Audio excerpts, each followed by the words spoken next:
And he has brought up a team that is actually working. Plus his peers, Uma Oluga, peers, the most smiling and the doors always open. Mary Muthoni, very welcoming and workaholic. And even Director General, Dr. Moth, and the entire team at the Ministry of Health. Your Excellency, these people are working today. Be as it is, Your Excellency. We can say we have, first I want to admit, because I must speak with a clean hand, I was one of the serious critique of SHA when it came up. And you know, you used to ask me, it is you who brought SHA because it is us that formed this government. Our issue was not about the services to be provided. Our issue, I was being pushed by the people I was leading. They were saying 2.7 was high. But I can admit to you, Your Excellency, that SHA works. Every month, I spend about 100,000 shillings supporting my people in my constituents. I pay between 6,000 and 12,000 every month. Everyone telling me I'm sick, I say, have you registered SHA? No, I cannot pay your hospital bill. Go, get assessed, send me the assessment, then I pay, you go get treated. It is working. Only that we have a few people who are very poor, they can't afford. You assess, somebody tells you, I have niko na nyumba ya mapati, kumbe the husband built a house and he died. So they give you pay 8,000, yet you cannot afford that. Maybe that's the area that may want to be revised. Your Excellency, I want to thank the Minister of Health. We have had problems, as my colleague said here yesterday. Every year we have been having problems at the Minister of Health internship. We fight, we destroy things, the Minister of Health. There is one particular year where we broke things, the Minister of Health, and the interns were surcharged. Today, as we are talking, under the leadership of your Apple CS, Honorable Eden Twale, there is no breakage, there is no mandamano on internship. That disease has been cured. Secondly, Your Excellency, the issue of universal health coverage, which you and your brother, former president, employed during COVID-19. Through his guiding and support and working with Parliament and all people responsible for revenue allocation, 8.6 billion was allocated for absorption of UHC staff into permanent and pension. But as we speak today, nurses in this country are on strike because the county government have refused to absorb these UHC staff. It is our prayer, Your Excellency, that national referral health facilities have acute shortage of nurses and other healthcare workers. Since you have the money, why can't the Ministry of Health just take these nurses and other health workers to the national health facilities? Your Excellency, we can talk about medical products and technology, health information system. Of course, the health information system has worked very well. You know, that's why yesterday you said that Kinamugos have been removed from the system. I will want to say, under that health technology, health management system, they should be linked to the medicines and even equipment, so that if Governor Sakaja has supplied medicine to Hospital A, there is somebody somewhere who is in charge of looking at the system and knowing that this medicine is in stock. So that if a client goes and is told this medicine is not there, and he calls that number you want to establish, a person who is not in that hospital will be able to call that hospital and say, our system shows this medicine is in stock. Why are you not giving out to the public, the patients? For us as nurses, we are happy because, Your Excellency, our services we don't refer. Nursing services we cannot tell you go and get it outside. We will give it because we always have it.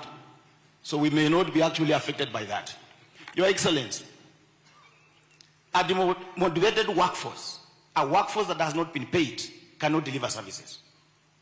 As we talk today, yesterday, Your Excellency, you said all the county government received their share of revenue for the last financial year, 100%. County governments today, Your Excellency, have not paid statutory deduction and third-party deduction. They have not paid loans, they have not paid pensions, Some have not paid loans in the last financial year.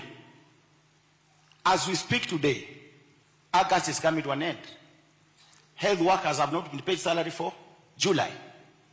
They have not been paid salary for August will end next week. How do you expect these health workers to go to work, to feed their children, to pay rent? You are embarrassing health workers in this country. If you are a health worker or a public servant and you have been paid salary and you don't pay for your rent and your landlord throws you out, Your Excellency, human resource policy requires that you are disciplined because you are embarrassing the employer, who is government. Now, since we are the ones being embarrassed, what do? Can we sack the employer? The only weapon given to us by the Constitution of Kenya under Article 41 is to go on strike. So we are asking, we open a conversation. Are we ready as Kenyans to continue having a healthcare system that is very critical in the hands of devolved system where only 9 counties, Your Excellency, in this country have had their budget passed up to now? 14 have never submitted their budgets. 24 have had their budget rejected. Are Kenyans ready to have the health human resource with these administrators who can't even have their budgets passed, who can't even afford their budgets? This is a conversation that we need to open. Thank you. Thank you very much. Your Excellency, the last one. I cannot sit with before saying this. I'll be lynched by members. I'll be lynched.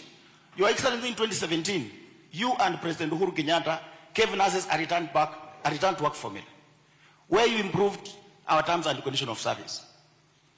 From that time up to now, that return to work formula of 2017, Your Excellency, has never been implemented. It has been a cause for 4 strikes, including the one that's going on right now. I know you have goodwill, and you mean goodwill for this country. Through your goodwill, I'm requesting you to ask the chair of the Council of Governors to sit down with us on Friday, have a solution. And SRC should be on board. Because in 2017, we had that CBA, it was taken to SRC rejected. And today, even if we sit with Council of Governors and agree, and SRC rejects, the strike will still continue. So I'm requesting you, I know you mean goodwill for people, talk to the Council of Governors, SRC, so that we sit on Friday, because we have a meeting on Friday, we complete and send our people to go back and work. Thank you, Your Excellency. Thank you. Do we have any other representative of healthcare workers? Any clinical officer? Okay. He's up there.